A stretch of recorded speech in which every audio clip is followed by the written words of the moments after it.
Welcome to the Pump Rules Podcast, the show where cast and connoisseurs come to talk all things Vanderpump Rules. Hey, what's happening? Hey, Tom Schwartz back on the couch at Pump Yes. Rules Podcast. Yes, I'm here live in the flesh. I was just tidying up, cleaning up my apartment, and I just worked out, feeling very lucid, very focused. Yeah, very productive. Hashtag no days off. I've never done that hashtag, and I never will. Not that there's anything wrong with it. It's just not my style. It's not your style, no. I mean, I like days off. I think they're good for everybody. Balance, moderation. Yeah, that's right. Life-work balance I is guess a good thing. But right now, I mean, that maybe I could adopt that as a mantra, just because there's a lot of things coming up. The bars that'll be opening in a few months. I know, it's exciting. And I don't know if you never know if we have another season. Cautiously optimistic as always, but fingers crossed. But there's a lot of things I'm excited about right now, and yeah, as you may have saw in the last episode, Viva La Mexico. Yeah, Arriba. It was a blast. I love Mexico so much. I mean, Yeah. we go to Cabo a lot, and it's always magical there. It's so Mexico. You know what I mean? It's very Mexico. It's so fun. I love going and being a tourist and drinking fruity drinks. Yeah. Maybe getting my hair braided. But now people will cry cultural appropriation. So But you're down there. You're but like if you're in Mexico, come on, you're enjoying the services of the local vendors. Yeah, exactly. You know, supporting the local economy. And What's your favorite fruity drink to drink down there that you wouldn't normally have here? What's the one? I just like. Well, that's not really a Mexican drink, but I like Mai Tais. I request them, and then they always have like some sort of special Mexican drink that I get, like the frozen ones. Oh, but yeah. My heartburn only permits like 2 of those, and then I have to go to Bud Light or something. Okay, now I can't remember.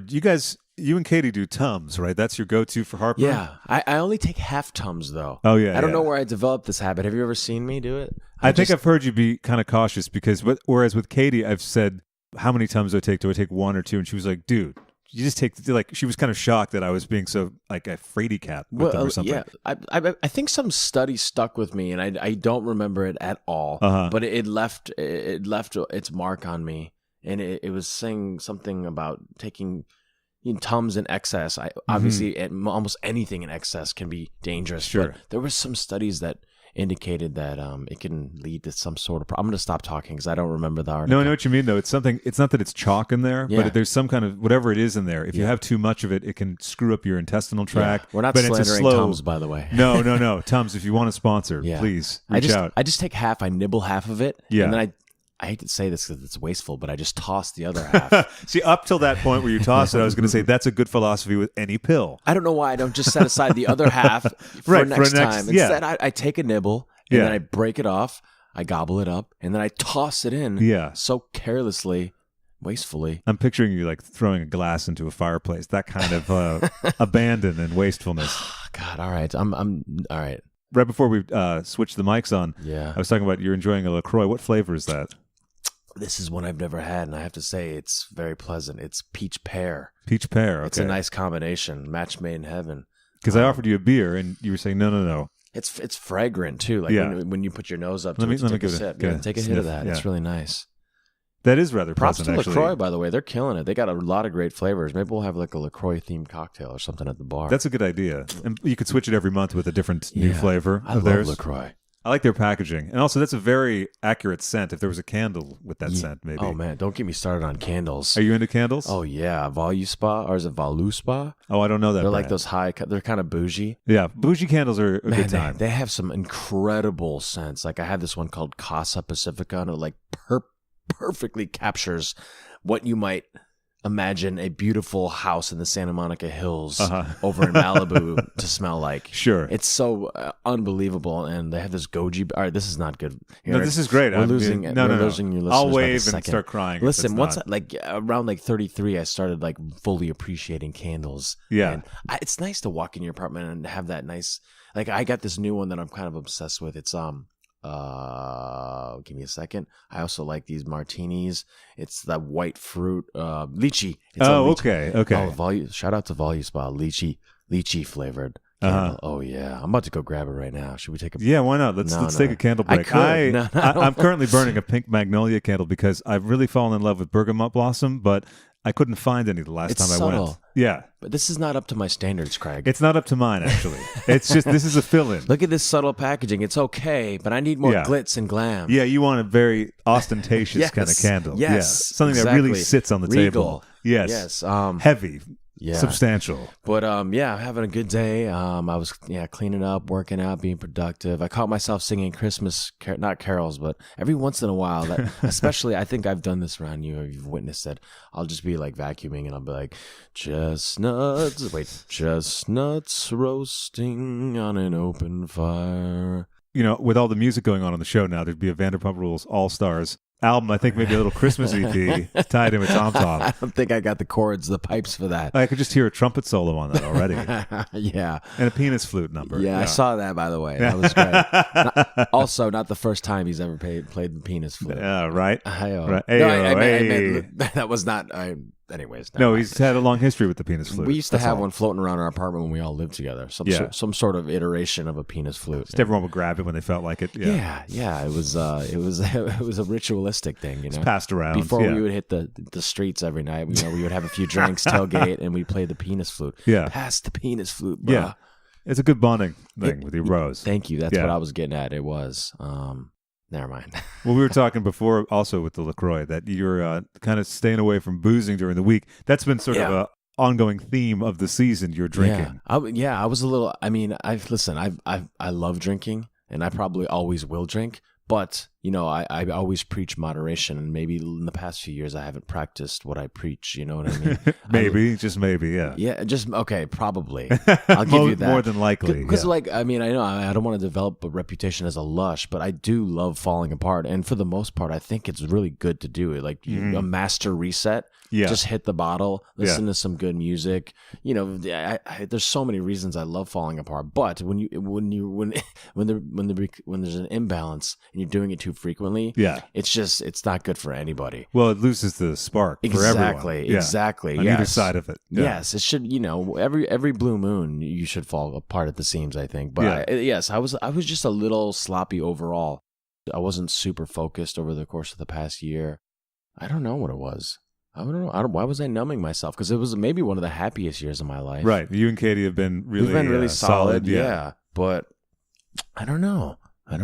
I guess I kind of feel like I'm gearing up for the next chapter in my life. Possibly kids. The bar's going to be opening. Yeah. I felt like I had to get it all out of my system in a sense. Do you know what I mean? Oh, sure. Yeah. I have to cherish my carefree, whimsical nature, you know, while it lasts. Yeah, right. Embrace it. I always hope to have that in some capacity, but you know, it's like I just in the back of my head, it's not like we've set a date to have kids or anything like that. But I just I can feel myself, and yes, I'm no spring chicken anymore, and I don't need to be going on like 2-day benders, 2-day Coors Light benders, not drug benders. No, of course not. Who would do that? No, but listen, certainly not anyone Booze is we my know. friend, and I love it. And, yeah, but you know, maybe I abused it a little bit. But I mean, the idea that I have a drinking problem is ridiculous. Although I could see, you know, if I was a viewer watching the show, like this guy's sloppy. He's a lush.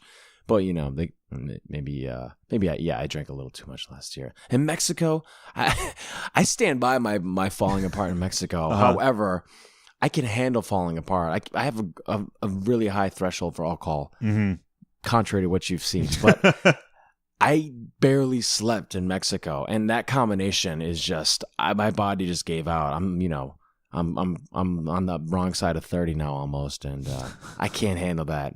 And, well, plus all the sun. Oh man, it was so hot. Yeah, utterly gorgeous. Shout out to the Andaz in Playa del Carmen. That place is so pretty, and they took such good care of us. And it was done a couple things at the Andaz. Andaz here, Andaz there. We love it, and we had a great time. I mean, I was just looking at some of the comments on Instagram, which I very rarely ever do. Right, but people were roasting me and Jax and Tom a little bit about you know, us grilling or teaming up, as they put it, on James, but.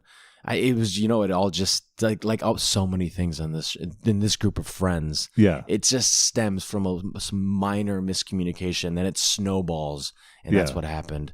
And then factor in lots of booze, lack of sleep, and past situations, scenarios, and track records. Yeah, track records. That's definitely a big thing. And you know, so anyways, and yeah, I mean, it was just the most minute miscommunication when I think he said something. Yeah, we hung out a little bit, but I thought. And then the subtitles tell us. The subtitle, yes, but as I remember it clear as day, even though I was a complete mess, falling apart at the seams. But well, that's the thing. You guys were a bunch of unreliable narrators because everyone was a little fucked up. Exactly. It was the day after, and even in just general, humans aren't good witnesses. There's been numerous studies that have shown this. They're not reliable witnesses, even if they're sober, of sound mind and judgment. Right.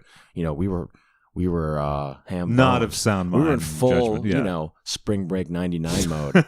No, maybe not full, but yeah. 3/4. Aside from that, I mean, it was a pretty romantic trip. I had a lot of good moments with Katie. Yeah. And you had a nice friend thing with Stassi. Yeah, we snuggled up with Stassi. That's always nice. I was Little Spoon. And no, but it was, for the most part, it was a really special trip. And it's unfortunate, the stuff. Well, but I mean, it's fortunate for the viewers. I mean, we always enjoy that. I mean, I'm sure there was some meals that weren't marred by giant fights or drinks being thrown. There must have been, but for the most part, it was really harmonious. Or there was a lot of harmony. I don't know if I've ever said harmonious. Well, it's a new day. You're taking on new things. You're looking at new challenges in life at the bar. Yeah. I've been slacking on my vocabulary. You know how much I love words, but I always say it's really ironic that given how much I do love words, how terrible I am at talking. I wouldn't say you're terrible at talking. You're doing a pretty good job. Well, whatever.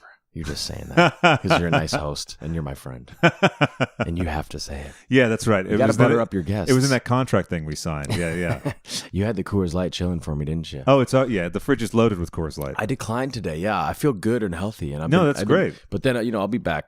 I'll be back to collect my Coors Light this weekend. Yeah, no, absolutely right. That's part of the tariff. Yeah.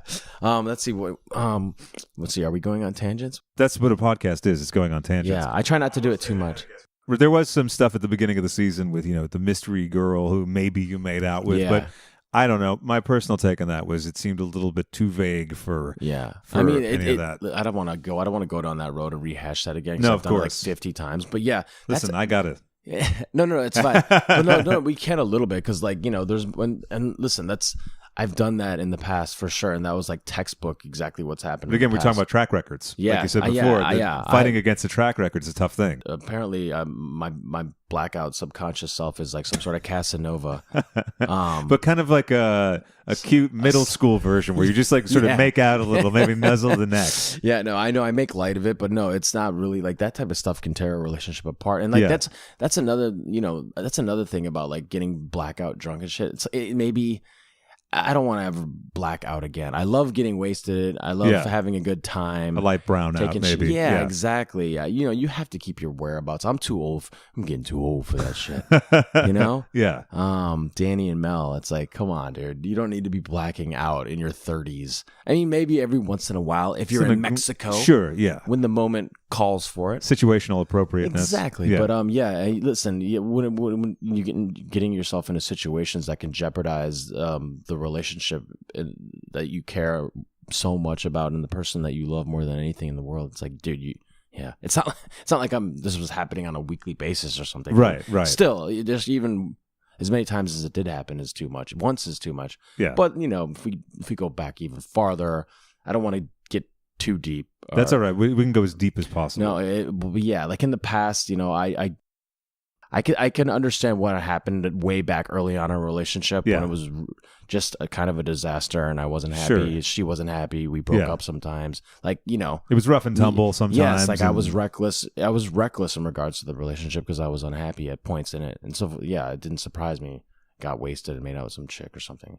What a horrible way to resolve relationship issues. I'm going to get hammered and go make out. It was never a conscious decision. Ever, of course. Ever. Sure. Yeah. But anyways, no more of that shit, and just more balance in general. Yeah, because I know everyone was like, people like are asking me, do you have a drinking problem? I'm like, dude, take it down like 40 notches. I appreciate your passion and the fact that they take time out of their day to be so engaged with our lives. Yeah, it is. It really means a lot to me. But like, people care. I don't have a drinking problem. I love being sober. I love waking. I'm a morning person. I like waking up at 6 a.m. I like going to the gym.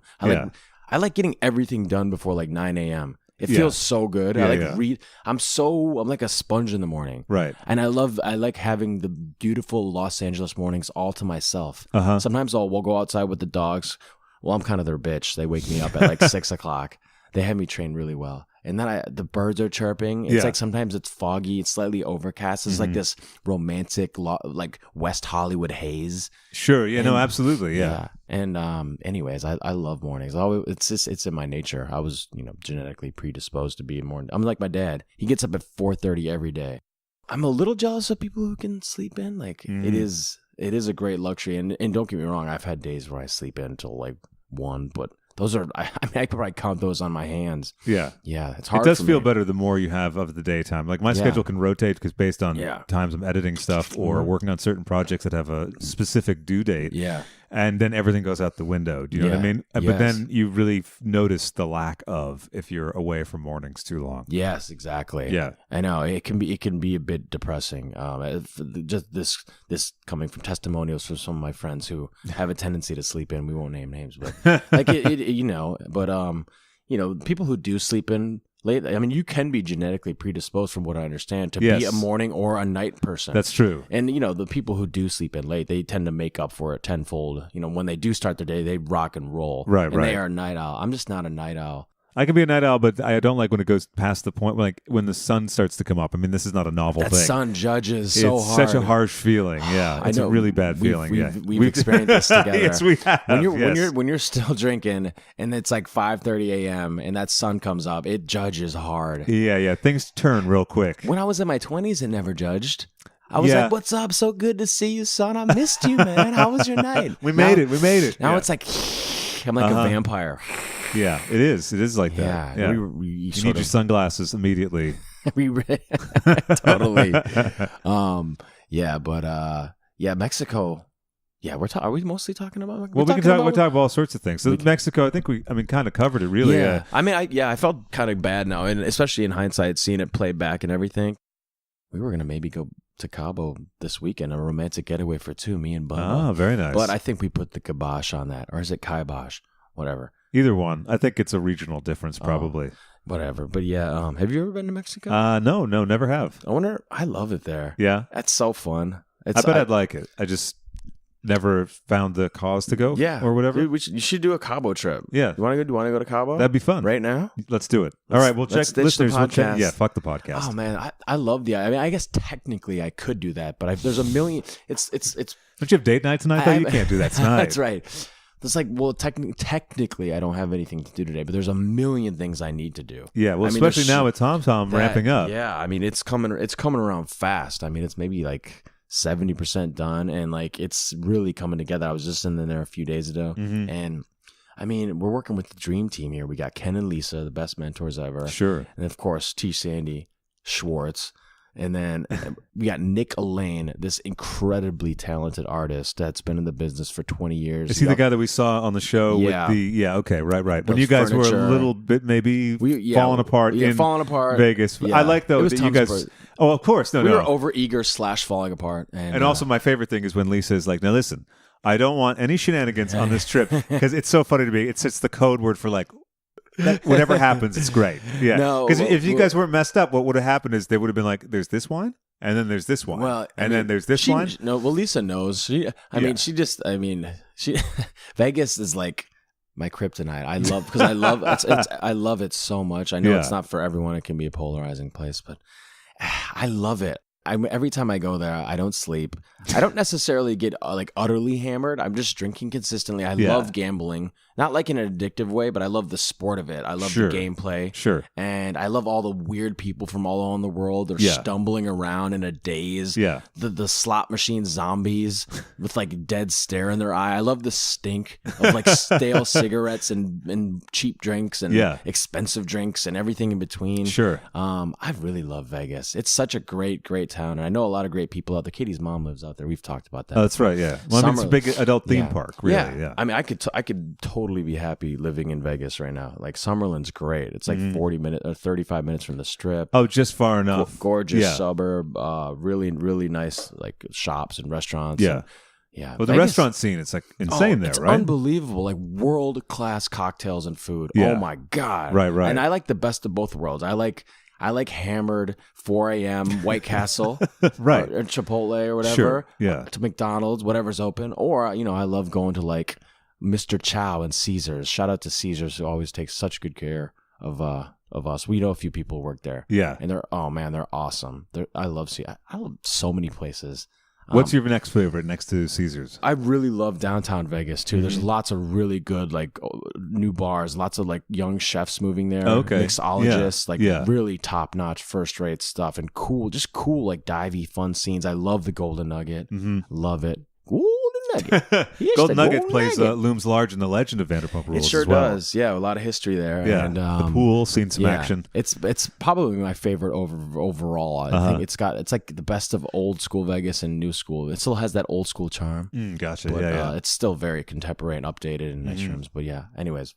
Now, I can't remember. Did you take your brothers to Vegas, or is that? No. I didn't. I was going to. That's right. I made them, okay. But I got them a nice hotel on the beach for their birthday. Oh, that's nice. A cool little divey beach hotel, like a great spot on Jacksonville Beach, and they had a really good time. Their birthday was just like 2 weeks ago, right? Yeah. People they need more of the triplets. Yeah, the triplets are a good time. Yes, and this there's something. This trip, I love seeing you guys at TomTom the day after the last day of the triplets were here. Yeah, because I knew that you guys were fucking hungover. We were hurting. You were hurting.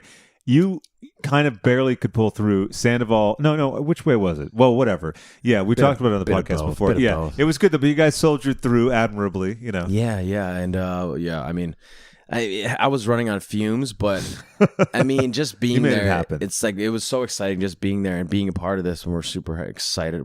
I'm beyond excited about this. It's such a unique opportunity. Like I was saying before, the Dream Team. And like when people see this place, it's like, oh man, it's gonna be visually they're gonna be blown away, visually striking. Yeah, as I think Nick Elaine put it, mechanical elegance, industrial. Well, I said industrial chic, I think, but it's like, I mean, it's gonna be beautiful. Aesthetically, but like also it's gonna feel really cool and fun. It's not gonna be pretentious, and the patio is unbelievable. Just the space alone, it's so cool. Like having an outdoor patio in West Hollywood in this beautiful weather year round. It's sure. Oh man, that's such a huge draw for me. Yeah, there's a few other ones that have it, but I think in that area we're the only people who have a patio like that. And also with the attention to detail that Ken and Lisa always put into their places. God. Like for instance, 30 years in the business. Yeah. I mean, listen, anyone who's been in Pump or Star knows it's special when you walk in there. Especially the indoor-outdoor thing at Pump. Yeah. That's a really cool. It's so cool. I love that. It's so good for brunch or anytime under the night stars. Yeah. Having a glass of LBP sangria or rosé. Yeah. Just kicking it. And they have delicious. I mean, and the music's going to be awesome. Me and Tom are working on cocktails right now. Can you share a couple names of those yet or no? I don't. Well, we haven't made any names official. Okay, sure. Working names, but we're working on a bunch of cocktails. Tom's in Cuba right now, actually. With Ariana. Yeah. Oh wow, I knew they were in Miami, but I didn't know they were. I forgot they were going to Cuba. That's right. Yeah. Didn't they? That was part of the charity auction, right? I think he won it for a charity auction. That's right, because Jax won the Caesar's Palace trip. Yeah. And then they went to the Cuba trip, right? Yeah, but didn't he just go to Vegas for like another Drink Master convention? Tom was at the beer and bar and something convention. Yeah. Where they have all like new cutting edge technology and gadgets. He's loves, way into Tom that shit, loves right? that stuff. He gets really gung ho about that stuff. Like he'll go there and I worry he's gonna go and spend all of his money and come back with like a bar machine that requires biometrics it like reads your mood. Right. You scans your retina and then it reads your mood and it makes you a cocktail bait. That would actually be really cool. That would be pretty good. That's not that far-fetched. I'm sure we have it. You could also rig up some bullshit version of that where you're like, no, really, and then just add like $5 to it. And then, oh no, this is because you're a little stressed right now, so we have some tincture of, and bullshit it up. And then I think that would sell. I would totally in this sell. town? Yeah. Dude, we went to a fully robotic bar in Vegas. Oh, wow. I can't remember the name, so I can't plug them. But is that what we saw on the show? I think I don't remember. I know we were filming. Yeah. It's the one where Jack said, "Great, all of the jobs are going to go now to robots." Yes, that's right. Oh, yeah, that's right. Yeah. They did show that. I was thinking it got cut out. Anyways, I thought that was pretty neat. That was pretty cool. A glimpse into so the it's fully future, robotic. perhaps. Yeah. Yeah. Wow. Yeah. How do you order at the robotic bar? You just tell them what you want. I think there was a selection, and then you watch them kind of make it. It was really neat. That's cool. You kind of, it's kind of a gimmick, but still, it's cool. Like I said, a glimpse Everything's into the future. a gimmick, really. Yeah. So I like gimmicks. Gimmicks are fun. Gimmicks are good. We're pro gimmick. Yeah, we're totally pro gimmick. Yes. Hey everyone, just taking a moment out of the regular show to talk to you about our exciting new partnership with FabFitFun. FabFitFun is a company you may be familiar with from the ladies on Vanderpump Rules social accounts, and what it is a seasonal subscription box with full-size beauty, fitness, fashion, and lifestyle products. It retails for $49.99, but always has a value of over $200. The products inside this box are really fantastic, and as they said, full size, and you get a nice range of things too. So in the one that I got, which is the first one I've ever opened or dealt with, which did feel a little bit like Christmas, and it'd be nice to have that feeling 4 times a year. And let's just rustle around. Hold on, let's hear the sound.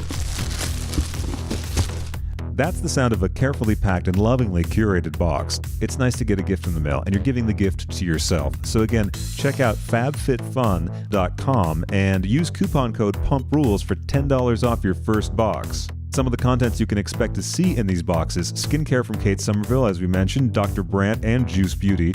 Fashion items from Rachel Pally, Michael Stars, Trina Turk, and Millie, as well as beauty products from Tarte, Moroccan Oil, Chi, Butter London, and Zoya. The code is PUMPRULES for $10 off your first FabFitFun box, and I'm pretty sure that once you get it, you're going to want to continue getting FabFitFun boxes. Thanks so much, and back to the show. Everyone's getting along better with James outside of the the little misunderstanding that happened.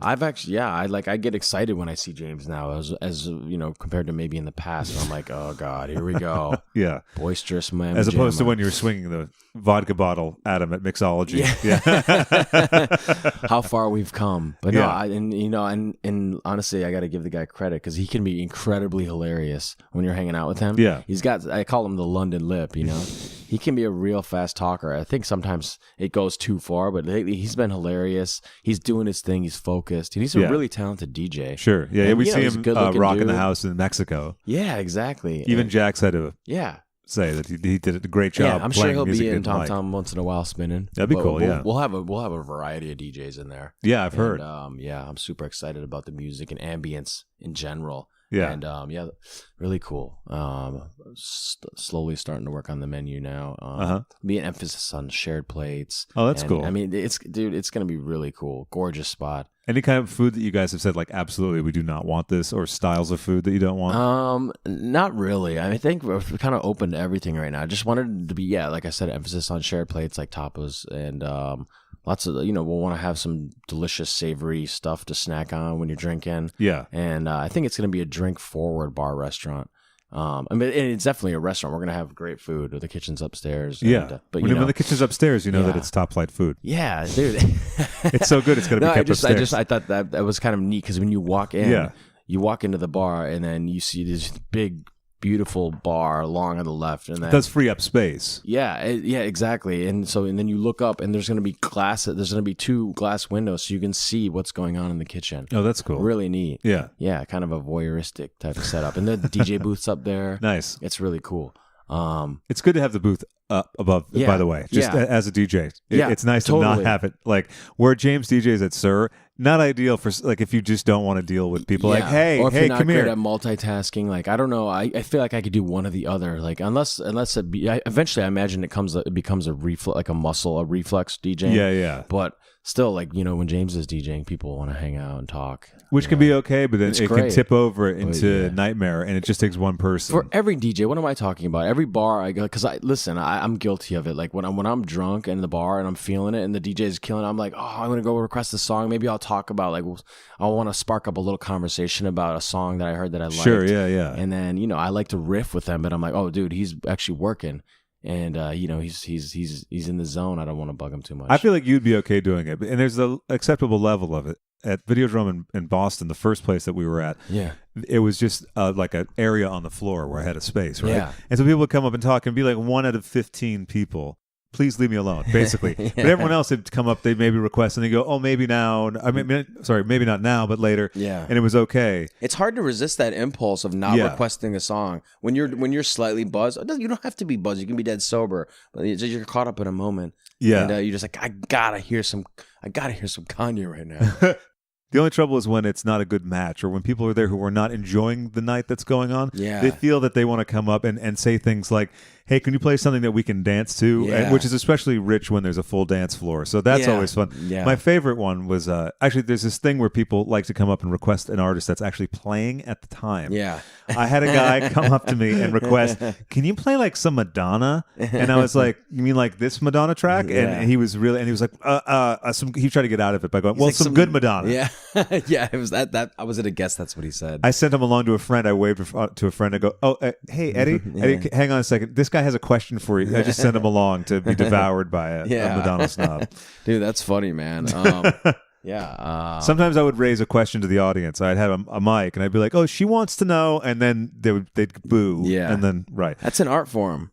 Mad respect to DJs, especially, in crazy bars with younger people who are hanging on and requesting songs nonstop. Sometimes there's DJs at bars or restaurants that shouldn't have them and the music's too loud. Yeah. Or like, it's suddenly it's 7 o'clock and the music gets really loud. Yeah. No one's there dancing, but someone at the establishment seems to think that that's what they're supposed to have. Well, Friday and Saturday, I love loud music when I'm eating, as long as that's later on in the night, maybe past 8:30. Do you have misophonia? You don't want to hear the other person chewing? Yes. Oh, I do not like that, and especially in bathrooms. And I've every time I see Ken, I'm like, Ken, did we wear the speakers for the bathroom? Oh, that's key. I hate going into bathrooms and hearing bodily sounds. And who wants to hear someone taking a shit or peeing or coughing or wiping their?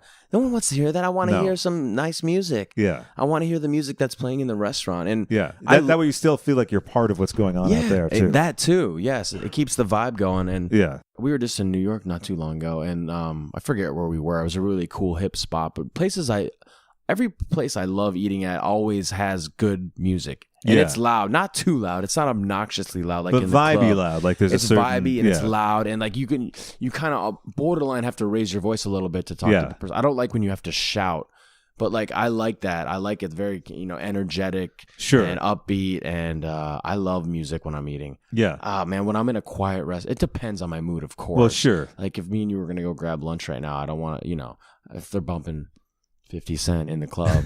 And like when we're trying to have like a house burger. music at like 1 p.m. or something like that. Man. But then there's something like, what's the place where it has the mariachi band? Not mariachi. El Coyote? Well, that's on upon request. You have to set that up. Oh, that's right. And we saw you and Katie have a nice date there. Thank you. Yeah, it was really fun. But where's the place that we went where the guys play guitar and you can request? You had them play a bunch of stuff. It's not Flaming Saddles, but it's a barbecue place. We went there with Mikey. After we went to the pool. Let me think. Well, we can circle back. Wait. We can find out. No, now I have to get this. It's Saddle Ranch. Oh. Wait, they had a live band? Well, no, they have two guys playing guitar. Oh, yes, that's right. I remember that. Those guys were great, by the way. Yeah, they could really do anything. Man, they knew a lot of songs. They did, yeah. Wow. And if they didn't know it, they'd look it up and get the chords. Yeah. So but they were quick on that. They would go get the chords and then we they'd hit go them with with like some poppy stuff, some Led Zeppelin, I feel like. What else? Anyways, yeah. But no, I just remembered that because you enjoy the music while you're at a restaurant. But do you notice that you're more attuned to what's going on in restaurants since the TomTom thing has come around? Yeah, and on that note, there's so much to be inspired by. Like these are the big leagues. This is Los Angeles. Like chefs from all around the world come here. And work and create masterpieces. Like there's so much to be inspired by. Also, like mixologists, there's world-class mixologists all over the place. Sure. So many cool spots. Like I love Lower Hardware. I love the Roger Room. Mm-hmm. Like there's this new place, Wolf, that's really cool on Melrose. Such cool, innovative concepts, and like anything you want, you can get in Los Angeles. That's true. From a culinary perspective. Yeah, like for anything really, drink, any entertainment, dude, any kind of any type of vibe or music. I mean, you got Little Ethiopia, Korea, or Chinatown, Koreatown, anything you want. Any type of food, and there's always more. There's always new places you haven't tried. Yeah, but we're in a very cool spot. I love West Hollywood. Same here. I'm living. which is a really cool thing that I try to appreciate on a daily basis. If I could live anywhere in the world, it would be West Hollywood, and I live here. Isn't that a pretty cool thing? I think that all the time. Or like if I was having like a bummer mood or something, I remember driving up to Sunset and listening to like Olivia Newton-John Xanadu soundtrack. Dude, that's so cool. It's you mean just going for a cruise? Yeah, just taking a little drive, appreciating your surroundings, like a Mulholland Drive. Yeah, I do that all the time. Exactly. Or it was a real foggy day, and I just got to see Michael Mann, the director, do a Q&A. So on the way back, I listened to the soundtrack to one of his albums, Thief, and it was a vibey kind of. That's the word of the podcast. Yeah, vibey. I say and it was so great. It was like being in a film. Dude, that sounds awesome. I love that you. I love that you do that and appreciate that. And I know you well enough to know that you do. You can get like you can get lost in a moment like that. Yeah, I love getting lost in music. It's the best. I won't say I. Well, I listen. No, you're a huge appreciator of music, so don't downplay or denigrate. No. I am. I'm not great at talking music. No, you are. But I just appreciate. I have a great appreciation for all the different genres, and I love getting lost in a feeling when you're listening to a song. And I do that. Like sometimes on Sunday morning, I go up to Mulholland Drive. Yeah. Or I'll cruise Sunset really early. And it's such an iconic drive on Sunset Boulevard. I always like driving on Sunset, even if there's traffic or whatever. Past Chateau Marmont, all the stories that have happened there. Yeah. And oh my God, rock stars overdosing and just craziness and like all the cool billboards, the big Gucci billboard. And it just feels very Whiskey a Go Go. Totally, and dude, it's a special place. Sometimes, and the Roxy, seeing you drive past, you're like, oh, Joe Perry's doing a showcase show at the Roxy. Exactly. Like, how cool is that? Yeah. I mean, there's so much. I mean, the Sunset Strip is just absolutely steeped in history. Yeah. And legend in lore. Sure. And it's badass. Yeah. And sometimes I do get a little numb and like take it for granted. Well, that happens. When you're when you're having a whatever, but then every once in a while I'll have like a reawakening, and I'm like, oh fuck yeah, man! I'm going I'm just gonna go up and do like the Sunset Waltz, where I kind of just have a drink, eat some food, walk down the street. Yeah, maybe a trendy bar, maybe an old school, divey bar. Like what's the one that we've been there together? Barney's? No, well, I just was at Barney's last night for a little bit. Which, by the way, I've mentioned maybe on the show before, but before I went there, someone said, "Oh, it's a sports bar," and I didn't know that. I just knew that it's an iconic name and everything. And also in the movie Body Double, there's a scene that takes place there early on in the film. Really? One of my favorite movies. And then after moving to West Hollywood, I watched it again, and I was like, "Holy shit! Like that's if not Sweetser, like some street right down the road. Like the whole front of the movie is all right around here." Yeah. And then he went to Barney's, and I was like, "I guess I got to check it out." And I went and I think met you, Sandoval and Jax there, and I was like, "Oh wait, it's a." Okay, quote unquote sports bar, but coming from Massachusetts, a sports bar means like hell to me. Barney's is just a place where there's sports kind of playing on the TV. Barney's is welcomes everybody. Like I don't feel a different vibe. Yeah, when there's a big game, like when the Super Bowl's on, it is intense in there. But still, well, but that's you don't have like maybe you do have diehard fans in there, but they're not going to be like fist pumping, yelling, it's not going to be too alpha. That's the thing. When people try to dominate the room because their team is on or something, that I cannot. I like that this is a lower testosterone city compared to other cities. Like it's chill. Yeah. I mean that in a good way. Like I sometimes people will say like beta males, like with a negative connotation. I like chill, balanced people, like aren't trying to fight. I've never seen a fight break out in West Hollywood, and I love bars. I love going out. Sure, right. I don't think I've ever seen one fight in Hollywood. It's different. Hollywood is a different beast. I don't mean to talk trash, but you get a lot of different people from all over that want young guns who want to go and just go get a bottle at some club. Like people, it's a little different. Those bottle service places, man, are I just call them shitholes now. Well, I mean, because there's a lot of good ones, and I can appreciate them on any given night. I can appreciate them for what they are, and they are fun when you're in them. Like me and you could go and have a great goddamn time, right, without a doubt. But like you just have to be in the right frame of mind. That's mood. True. That's and true. You have to, as I get older, I have less tolerance for club, getting a bottle in a club. Well, I think we talked about this. It's like whatever the vibe is of the place. Mm-hmm. So I'm using that word. Drink every time we say vibe, and you'll have a nice alcohol poisoning by the end of this episode. So, but any place, if it's a dive bar or if it's a bottle service thing, whatever the thing is, you just embrace what it is. Yeah. As long as it's not super douchey. And as long as you have good people, then it doesn't matter. It doesn't matter where you are. Right. You're just having fun, and this is what the vibe, there you go, is of the place that you're at. And there's I don't want to name any names, but there's lots of really cool, fun places to go get a bottle. And again, it's expensive, and you have to be in the mood for it. But there's some really cool, swanky, unique spots.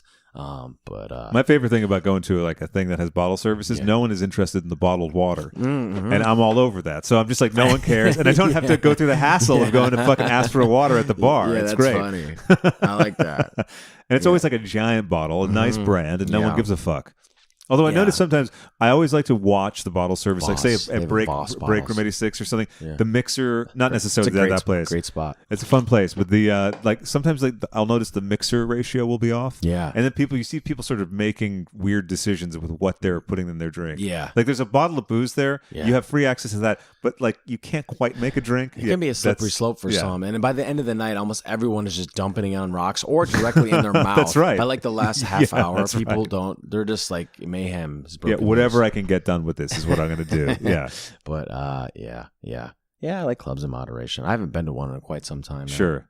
I just now I like more quiet show, but not quiet, but more laid back with loud music. Yeah, so but not quiet. But of course, you'll be coming to the celebration party for Jake Shear's book release. Yes. Videodrome presents. Super excited. Yeah, we're doing an all Bowie party. It looks awesome. The flyer looks so cool, and Jake's the man. You're the man. Oh, thanks. And Blythe did a fabulous job on the poster. Always does. Blythe actually kills it on those. Totally, right? And I actually got to probably hire her to do some flyers for TomTom. Hey, that'd be great, man. She would love that. It'd be perfect. And what else? I haven't said anything to get myself in trouble, have I? I remember cut this we're going to cut the whole thing out. Actually, I'm just going to leave us saying Vibe and Barney's Beanery and then try to get some kind of sponsorship deal with them so I can get a couple hamburgers or whatever. The other fun thing is too, I remember oh no, never mind. I was just going to say getting iced tea because people just go, no, we got the tab. I'm like, okay.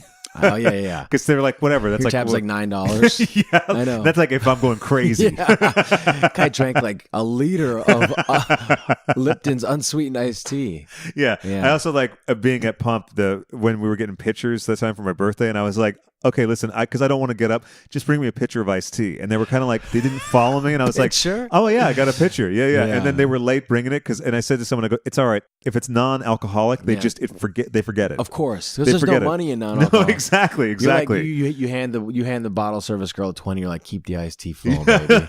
She's like, what? I'm busy. What is iced tea? I don't know what you're talking about. Yeah, that's the other fun thing about this town is that it's very rare that you can order an iced tea and they'll go, we don't have that. Yeah, everybody has unsweetened iced tea. Yeah, I love unsweetened iced tea. It's the jam. I'm Man, having once some right you now. go unsweet and then you try to go back to sweet. You can't do it. Because in Florida and in the South in general, not to make hasty generalizations, but people fucking love sweet tea. Yes, y'all. Yeah, there's like one of these guys does a great bit on it. He's like was blown away. I can't think of his name, so I'm just gonna stop talking about it. But y'all want a sweet tea? Everywhere I know what you're talking about, and I can't remember who it is.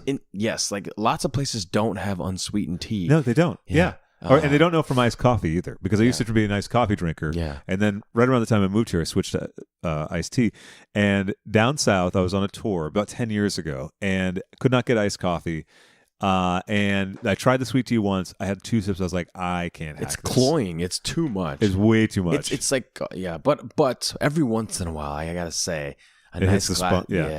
Yeah. Oh, whoa, I'm having a flashback right now. A sweet tea flashback. Let me go grab the mayo, knock you out of this this cloud of happiness. I saw a funny little bit on the internet yesterday. This guy was messing with his kids, and he filled up a mayonnaise jar full of vanilla pudding, and he was just casually eating it, and they were so appalled. I wish I'd heard that story from someone else so I could knock on your door sometime and just be like spooning it in and be like, hey, buddy, what's happening? I'm not being melodramatic for the sake of the podcast, but I'm telling you right now, I had a 10-15% gag reflex when you said that. A real one, not a fake. You recoiled. You kind of went a little green. I got my mouth got a little what's the word? Clammy? No. Well, that's sort of that fight or flight, pre-puke salivation or something. Yes. Yeah. Which is a thing. Okay, so you've heard me talk a lot about Jake Shears on this show, and you've heard him sing the Vanderpump Rules theme song.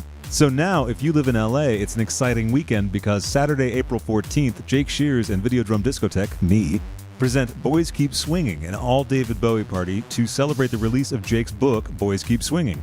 4 hours of nonstop David Bowie music and video, and it's at the Moroccan Lounge, downtown Los Angeles. You can find ticket information on my Instagram and Twitter, which is at Videodrome Disco, and I'll tweet it out under Pump Rules Pod as well. In addition to Jake being there, Mr. Hudson is co-hosting, so it's going to be a fun time for all. So if you're in LA this weekend, Saturday, April 14th, come check out Boys Keep Swinging. Thanks so much, and back to the show. Have you ever considered going to bed or right before bed having a nice warm bottle of milk and honey? Is that a thing? Well, Lala seems to like it. Oh, she puts honey in? I thought it was just warm. No, she said milk and honey. Yeah, Whoa. That's a name of a bar or restaurant, isn't it? It is. Or a movie, it's also the name of a John Lennon Yoko Ono album. Oh, good. And also, warm milk is the most disgusting thing I can think of, personally. If it's in some hot cocoa, maybe. But well, there you go. That's a little different. because the cocos are I like icy cold, frothy skim milk and nothing else. Yeah, I love skim milk. Are you a big cereal guy? I used to eat 3 bowls in one sitting. Sandoval can eat the hell out of some cereal. Oh my God, dude! When we live together, he can eat 4 bowls. And he does this thing where he'll eat it right in my ear when we would be watching TV on the couch. Yeah. When we live together. He's Is he a loud eater? I can't really. He amplifies it to mess with me because he knows it got kind the of annoys misophonia. me. Yeah. I've never heard that term. I like it. But, it's a good one, right? It'd be a good album title for some experimental guy. Tom, yeah, we're both cereal lovers. I think Bubba's a cereal lover. Jax is a cereal lover. We have lots of cereal stories. I like Apple Jacks. I like Cinnamon Toast Crunch. Okay, yeah, but I also like some of the I like Kakashi, some of the healthy shit. I like the good with the bad and everything in between. I like Raisin Bran. Raisin Bran's great. I used to put extra sugar on it as a kid, like a fucking extra scoop of that shit. You know what I love, and I have to buy it sometime, but I know that it's loaded with sugar. Cracklin' Oat Bran, because you mix that with. I love Cracklin' Oats. It's great. I used throw to some grape nuts in there. Dude, it's a grandpa heaven, dude. I there was a moment. I think a defining. What's the word I'm looking for? Not titular. Pivotal. I guess, yeah. It's a defining moment. A defining moment where I felt like I had fully become an adult is when I started eating grape nuts without sugar on it anymore. Yeah, I could appreciate grape nuts for what it was. Sure. And I felt like that was a very mature. I don't know. I'm gonna stop. No. Because when you're a kid, you try them and you think these things are horrible. Oh, dude, I would douse them in sugar. Yeah, and then have to let them soak for a while and get them sort of soft. Yeah. I would often overdo it, and I would have to throw it out because I would put too much sugar in. Jeff Goldblum eats cereal with orange juice, not milk. Really? Yeah. Are you serious? Yeah. This is a myth. No, this is true. Perpetuated by the internet in this podcast. That's right. We're doing the devil's work. You used to do the Lord's work, and now I'm on to the devil's work. It's a little more appetizing. Wait, so where did you get this tidbit? Well, there was a picture of Jeff Goldblum that was making the rounds on Twitter, and it was him and his family, and it was like a domestic scene, kind of a heightened one. Yeah. But he's pouring a giant jug of orange juice into cereal, and people were mystified, what's going on? Parody or no, it's real. He just started doing it because he realized that milk wasn't good for you or something, and so he just started pouring orange juice into his cereal. Yeah. I suppose it would really only work with certain cereals. Man. I don't think Cinnamon Toast Crunch would be terrific in orange juice. Oh, I was just thinking that sounds horrific. Apple Jacks and some orange juice. That might work, actually. Yeah, actually, well, maybe. Yeah. Lucky Charms, maybe not. Lucky Charms. Maybe you didn't need a pineapple juice for that. My Lucky Charms, I eat all the bran first. And really? And then I save all the marshmallows just for the super gratifying moment at the end. And it is gratifying. Yeah. And, I never drink I'm not a milk drinker guy. I never drink the milk in my cereal. I don't think I've had regular milk in years, so I get rice milk or almond milk. Almond milk, that's Katie what I get. Gets that too. It's pretty good. I'm on board with that. Yeah. I like it. Have you ever watched the process of how they make it? No. It's pretty, fire it up on YouTube when you're done here. I will. I won't try to describe it I'll verbally. put a link on Twitter for anyone who's still listening. It's pretty interesting. It's kind of what you would think, but it's cool. Yeah. But isn't it also supposedly really destructive? Like it takes so many almonds to make it. Yes, totally. But I don't know how, I think it's pretty inefficient. I get kind of weary of that stuff though, and I just think, well, isn't everything a fucking hassle? I remember someone was busting my chops about drinking bottled water. I will say, frankly, it was an alcoholic person who was ragging me about bottled water is really bad for the environment because it costs so much for the trucks to transport it. But they were drinking a bottled beer, which they always had in their hand. Yeah. and I was like, oh, really? So wouldn't that be for all bottled beverages? Yeah. Isn't there blood money with everything? Yeah. Like someone was like, oh, you're taking an Uber. I only take Lyft. And I thought okay, cool. I can't keep up. Yeah. Man, yeah. I don't know. Dude, I can't keep up either. Yeah. I know. We both try to do what's right. Yeah, and reduce I agree. our carbon footprint. We're enlightened individuals. Sure. Individuals. Someone I try to maybe reduce woke. reduced. Yeah. Semi-woke. Yeah, you might say we're semi-woke. We got, we're vibing over here. We reduce, we recycle, we reuse. Yeah, that's right. Motherfucking Captain Planet over here. Just kidding. Yeah, we're very conscientious with our recycling. I'm solid, yeah. But no, and I've been introduced, LA has introduced me to this whole world of vegan food, which I've kind of fallen. Right. I mean, I like meat still, but me too. I could see myself going the way of pescatarian. Pescatarian means you eat fish, but you don't eat chicken or beef. Could be considered hypocritical by some, but I really like fish, and I love fish. I'm moving. I can't eat. I'm done with pork. Really? I've never been a terrific fan of pork. Actually, I don't know. Well, have you ever taken a moment with a cute pig? And just and I know it's hypocritical because it's the same with the cow, but I had a bonding moment at this animal rescue shelter with the pig, and I was like, dude, Vanderpump Pigs, right? Oh wait, it's a smaller location than the Vanderpump Dogs. It's kind of like in the back. You caught me off guard with that. For a second, I was like, wait, does Lisa have a pig rescue? Well, that would be so cute. What the big Bottega Louis sign? It's actually a front for Vanderpump Pigs. Dude, shout out to our neighbor, by the way, Bottega. We have awesome neighbors. I was going to say the strip, when we were talking about it before, that strip is going to be bananas. We're in good company. Yeah. We have awesome neighbors, and we were different. So, I mean, I guess technically we're in competition, but they're our neighbors and our friends. And we have a really cool beach-themed bar next to us. What's the name of that place? I think is it called the Beach-themed bar? It's not Beechers. That's a club. No, that's Jeff Beecher's place. Yeah. Doesn't he also own that one that everyone's fucking going on about all the time? The one that, that's a helpful description. Bootsy Bellows. Is that his? I think there's an Arquette. There's an Arquette Beecher involved, and that place is it's really fun. I've like been there a whole few times. scene, right? It's intense. You got to be in the mood for it, but they did a really cool, unique job. It's like it's kind of it's over the top, sort of circusy. Yes, and it's really cool. There's so little many awesome people spots sort of here. traversing the length of the bar on like ropes and things. Yes, pulleys. You. Yeah, thank you.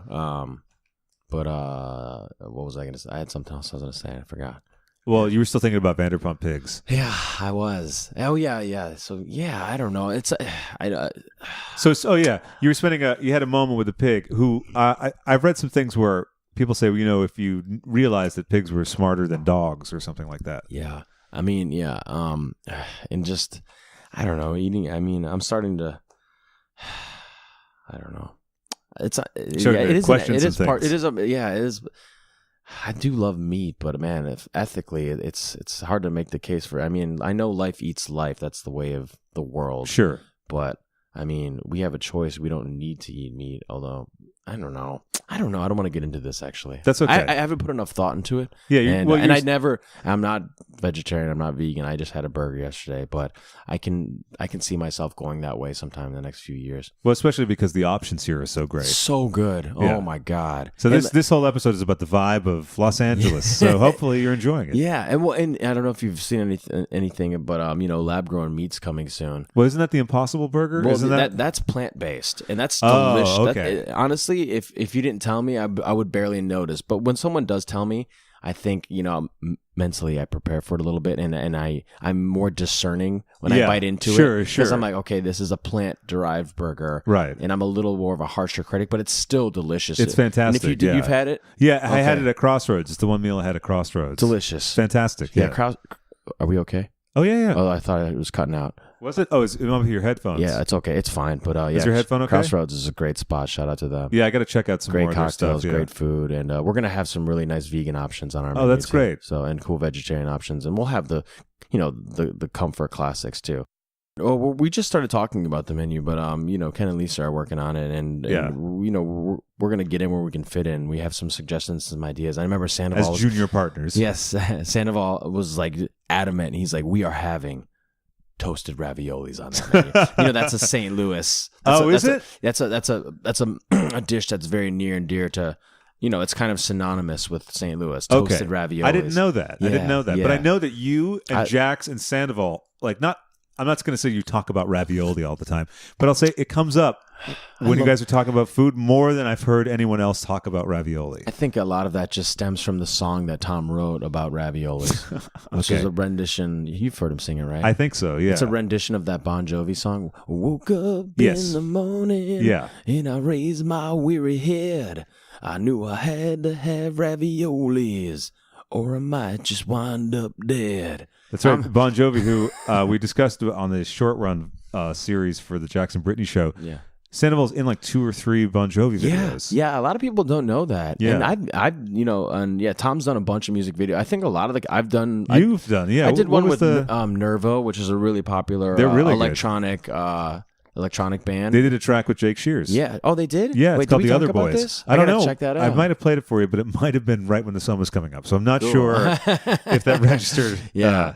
What else? I did a few other ones. Haley Reinhardt. I remember you showing me that one. Yeah. It's all right. I was all right in it. I'm not a great actor, but I was all right. I think you pulled it off pretty well. It was fine. Yeah. I was just kind of I didn't have any lines or anything. It was very simple, straightforward. It's classic music video acting. Yeah, I mean, it's Although I've seen some pretty world-class performances in some videos. Yeah, but, I love music videos, by the way. Same here. I love them. Yeah. There's just one I really like. What's it called? Getter did Getter? He does electronic music and stuff. Okay. I think you may have played some of his stuff for me. By the really way, cool for listeners should know, Tom's always kind of on the bleeding edge of certain pools of music. Like he listens to KCRW all the time. Not always. Well, I would say sometimes. You do pretty well. That, you do pretty well. I love, but KCRW is a great way to learn about awesome new music, new bands. And it's streaming, so Yeah. People outside LA can check it out too. It's so good. Morning Becomes Eclectic, or like on Fridays and Saturday nights, they are killing it. Oh, okay. So you should check Trinidad it out more. And stuff. Those guys are absolutely killing it. And also 88.9 KXLU, the college station. They play really good stuff. College stations have always been traditionally a good place to check out some new stuff. And I'm sure you can stream that as well. Are we getting too esoteric? This is all like LA references. It's fine. If people don't like it, they can turn it off. So I mean, I've never thought about that. You can just change the channel and turn it off. Sometimes people forget about that too. Yeah. And that's what leads to complaints. But yeah, what else? I'm feeling really good though. I'm feeling incredibly optimistic lately. Focused. I'm super excited about the bar. And we still have a lot of shit to do. And you want to talk about Jackson Brittany? In Mexico, he's playing detective Jax because he wants to know how much did Brittany know about this guy Adam maybe being into her. Yeah. He had a lot of he was really, for him. The pillows situation was like a decisive. It was really it meant a lot to him. To me, it was tenuous. I was like, wait, this is like. I don't. Am I missing something? He was like, the way the pillows were positioned leads me. This is irrefutable proof. Yes, exactly. Right. Because he said something like, "Oh, I've had sex in hot tubs. When you have sex in hot tubs, you have these pillows because then the girl's like this." Yeah, I understood where he was coming from. But I don't think it was irrefutable by any means. And also, matter of fact, I'm glad we went back to this because you were the last semi-reliable witness to James and Kristen hanging out that night. Yeah, and the last thing I remembered, it was so fun. It's strictly platonic. We were having like the best time, just caught up in the moment. Yeah, just still hanging out. young-ish. We're drinking. We're in Mexico. It was no weird vibes at all. And everyone's probably relieved that they were getting along. Honestly, I mean, I guess technically I don't want to say I blacked out. I went on a solo adventure. I remember kind of wandering off, but then I got lost / browned out, and I was like, dude, I started to get a little worried at some point because you are in Mexico. It's a foreign country, right? And you don't want to necessarily be wandering around shit faced by yourself at 6 a.m, sure, regardless of how high end the resort is, or right. It doesn't really matter. I mean, anyways. Although I'm sure that's incredibly common in Mexico. People wandering around. Probably, yeah. As long as the resorts were sort of connected, it seemed like they were because by the same company, but you went to the wrong resort. Yeah, I did. And eventually they came so I ran into some guys because, dude, everything, it's like even if I was dead sober, you have to remember, everything kind of looks the same. Right. On this resort, there's a layout, there's a repeating pattern. Yeah. And I started to get discombobulated, and I was like, dude, I don't know where I am. And I started to get a little actual anxiety, I remember at one point. And it was very sobering. Yeah. Not they woke me up, you know what I mean? Yeah. It woke me out of my dream state, my little fantasy state I had going on. But and then these guys, they came and they swooped me up on the golf cart, and they took me home, and I lived happily ever after. But I mean, I don't know. I don't know.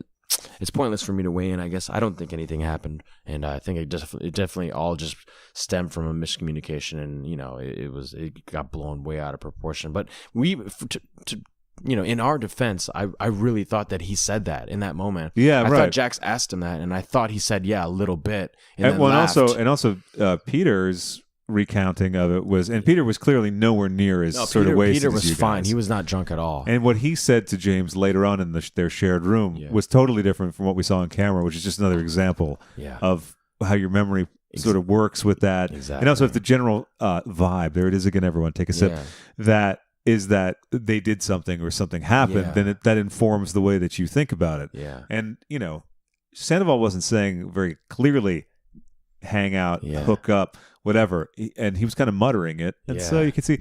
But back to, I think we covered it a little bit, but you had a solid fall apart strategy for the next day. You got to keep going.